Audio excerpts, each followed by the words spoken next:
Bismillahirrahmanirrahim. Ada sedikit ucapan dari para ulama terdahulu yang mengatakan bahwa, wahai anakku yang tercinta, seandainya ilmu semata-mata itu cukup bagi engkau dan tidak perlu kepada amalan, maka tidak ada faedahnya. Seperti seruan suci di tengah malam yang sering disebutkan oleh Allah Subhanahu wa taala dalam Al-Qur'anul Karim. Di tengah malam Allah menyeru. Apa kata Allah? Adakah di sana yang meminta sesuatu kepadaku? Adakah di sana orang yang meminta ampun atau meminta bertaubat kepadaku, niscaya akan aku ampunkan segalanya. Nah, jadi ini menunjukkan bahwa kalau kita ini hanya punya ilmu semata, itu belum cukup tanpa disertai dengan amalan-amalan. Sehingga diriwayatkan sebahagian daripada sahabat radhiyallahu anhu ajma'in menyebutkan tentang keindahan kepribadian Sayyidina Abdullah bin Umar radhiyallahu anhu di sisi baginda Rasulullah sallallahu alaihi wasallam. Artinya para sahabat-sahabat Nabi ini memuji Abdullah bin Umar di hadapan Rasulullah. Abdullah bin Umar itu orangnya bagus, orangnya baik, kebaikan-kebaikannya disebut oleh para sahabat-sahabat Nabi di hadapan baginda Rasulullah sallallahu alaihi wasallam. Kemudian Rasulullah bersabda, "Ni'mar rajul huwa law kana yusalli bil-lail."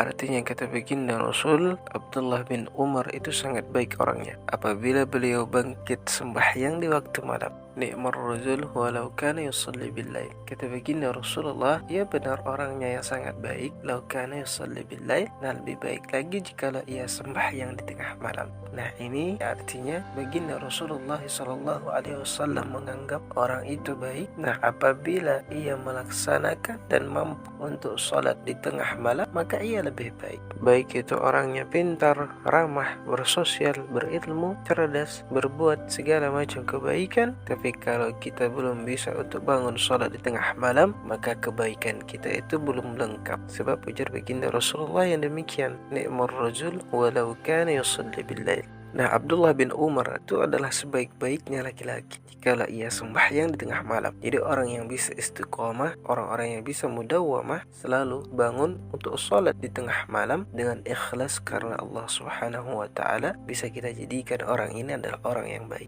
Tetapi sebaliknya, sebagaimanapun orang itu baik, orang itu bersosial, orang itu ramah, orang itu berilmu, pintar, cerdas, tapi belum bisa kita katakan baik kalau ia belum bisa sembahyang untuk bangun sholat sunnah di tengah malam. Maka belum bisa kita katakan sepenuhnya ia baik, masih sebahagian sahaja. Sehingga lanjutan kisah ini pun sampai kabarnya kepada Ibnu Umar. Orang pun menyampaikan kabar demikian. Ujarnya, wahai Ibnu Umar, tadi engkau diberikan nasihat daripada baginda Rasulullah sallallahu alaihi wasallam. Engkau adalah orang yang baik dan akan bertambah baik jikalau engkau mendirikan salat di tengah malam. Setelah mendengarkan kabar demikian itu, kemudian kata Ibnu Umar, sejak itu sampai aku wafat, maka tidak akan pernah aku meninggalkan salat malam. Hingga nasihat ini sangat penting juga bagi kita untuk kita senantiasa menanamkan di dalam hati kita istiqamah untuk berusaha bangun dan mengerjakan salat malam. Semoga kita nanti termasuk ke dalam orang-orang yang baik tersebut, insyaallah.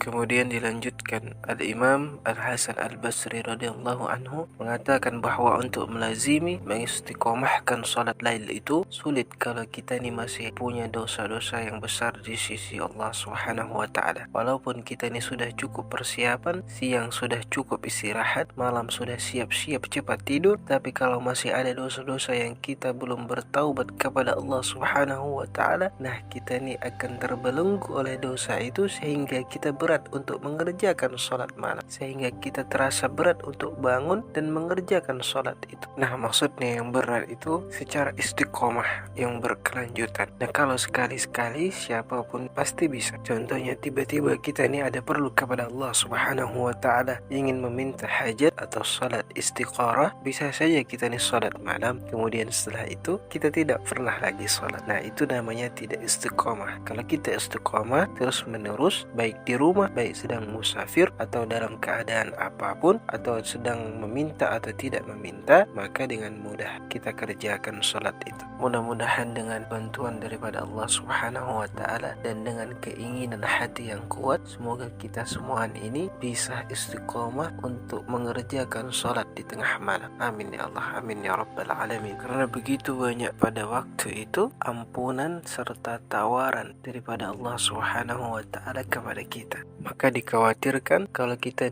masih ada dosa-dosa yang belum kita bertaubat kepada Allah Subhanahu wa taala, maka akan sangat berat untuk kita bangun. Maka daripada itu sangat dianjurkan sekali untuk kita selalu bertaubat kepada Allah setiap saat. Baginda Rasulullah sallallahu alaihi wasallam berkata kepada salah seorang sahabat, "Ya fulan, la tu'sirin nauma bil-lail fa innama kasyratun naum bil-lail yadau sahibah fakirun yaumal qiyamah." Wahai fulan, kata Nabi, janganlah engkau terlalu banyak tidur di waktu malam, karena terlalu banyak tidur di waktu malam itu menjadikan seseorang fakir di hadapan Allah Subhanahu wa taala di hari akhirat nanti. Karena ibadah qiyamul lail adalah ibadah yang bisa kita harapkan untuk menambah amal ibadah kita kepada Allah. Karena waktunya di tengah malam tidak ada orang yang tahu. Jadi ibadah kita yang benar-benar murni semata-mata karena Allah adalah pada saat kita mengerjakan salat malam. Sehingga sebaik-baik bentuk keikhlasan kita kepada Allah Subhanahu wa taala ialah melaksanakan salat lail ini, salat malam ini. Karena hanya ada kita dengan Allah Subhanahu wa taala yang tahu. Seperti juga perkataan Al-Imam Junaid Al-Baghdadi, begitulah setelah ia wafat ada yang bermimpi bertemu dengan beliau. Kemudian ditanyakan orang yang bermimpi ketemu Al-Imam Junaid Al-Baghdadi tadi, amal apa yang bisa membanggakan di sana? Maksudnya di alam setelah dunia ini. Nah, dijawab oleh Al-Imam Junaid Al-Baghdadi bahwa ilmu-ilmu yang kumiliki itu tidak memberikan manfaat. Pelajaran-pelajaran yang kuajarkan itu tidak mendapatkan manfaat bagiku. Yang aku dapatkan di sini hanya beberapa rakaat sembahyang yang kulakukan di tengah malam, yang tidak ada orang lain melihat kecuali hanya Allah Subhanahu wa taala. Karena amaliyah kita yang kita lihatkan atau dilihat oleh orang, oleh manusia, itu sangat sulit untuk mendapatkan keikhlasan. Pasti ada hal lain sebaliknya. Belum lagi dengan perihal pujian, merasa diri hebat, merasa diri bagus, yang akhirnya menimbulkan penyakit hati dan lain sebagainya. Nah, coba kalau kita nih sholat malam, siapa yang tahu? Tidak ada orang tahu, tidak ada manusia, hanya diri kita. Maka sangat dianjurkan dengan demikian itu untuk melatih keikhlasan, dan ibadah itu pun akan mudah ikhlas karena Allah Subhanahu wa taala. Karena kita tidak akan lagi mencari perhatian daripada manusia atau diperhatikan oleh manusia atau orang. Jelas sudah tidak ada orang yang tahu. Maka yang kita harapkan adalah perhatian langsung daripada Allah Subhanahu wa taala, sehingga akan menimbulkan keikhlasan yang sebenar-benarnya. Nah, jadi artinya sholat di tengah malam itu dalam tahapan pemula seperti kita ini tidak perlu banyak. 2 rakaat sudah cukup. 2 rakaat sholat antara pukul 12 hingga subuh. Nah, jam 1 kah, jam 2 kah, jam 3 kah, sampailah sebelum waktu subuh. Karena kalau kita rajin melakukan demikian, berarti kita sudah termasuk dalam golongan orang-orang yang melaksanakan qiyamul lail. Karena ujar daripada baginda Rasulullah sallallahu alaihi wasallam, salat malam itu da'bus salihin, amalan orang-orang saleh. Jadi kalau kita nih rajin salat malam cuma 2 rakaat sahaja, insyaallah akan tergolong dalam golongan orang-orang saleh. Harap-harapnya lah. Walaupun salat kita nih sedikit dibanding dengan orang-orang saleh, contohnya seperti baginda Rasulullah sallallahu alaihi wasallam, nabi kita tercinta yang sangat luar biasa, tengah malam bangun untuk mengerjakan salat malam sampai kaki beliau bengkak. Jadi di waktu malam ini sangat banyak manfaatnya seperti salat malam. Kalau hendak membaca Al-Quran, walaupun beberapa ayat sahaja pun boleh. Nah, bangunlah, kerjakanlah salat malam itu, karena nanti di akhirat akan dipanggil oleh Allah Subhanahu wa taala di padang mahsyar, dan ada pengumuman daripada Allah, mana orang-orang yang renggang tulang belakangnya, mereka yang melaksanakan salat di malam hari, maka masuklah kalian ke dalam syurga, kata Allah. Nah, di situ kita tidak disebutkan apakah harus salat malam sebanyak 100 rakaat, 1000 rakaat, harus banyak atau harus dan lain sebagainya.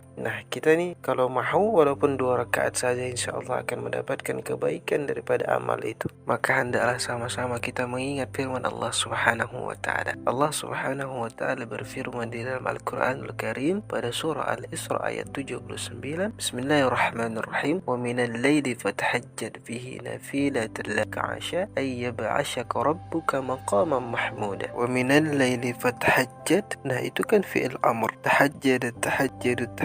Nah, itu kan fi'il amr, artinya suruhan atau perintah. Sembahyang tahajudlah sebagai suatu ibadah tambahan bagimu. Mudah-mudahan Allah Subhanahu wa taala mengangkatmu ke tempat yang terpuji. Wa minal laili fatahajjad bihi nafilatan laka 'asa ay yab'asyaka rabbuka maqaman mahmuda.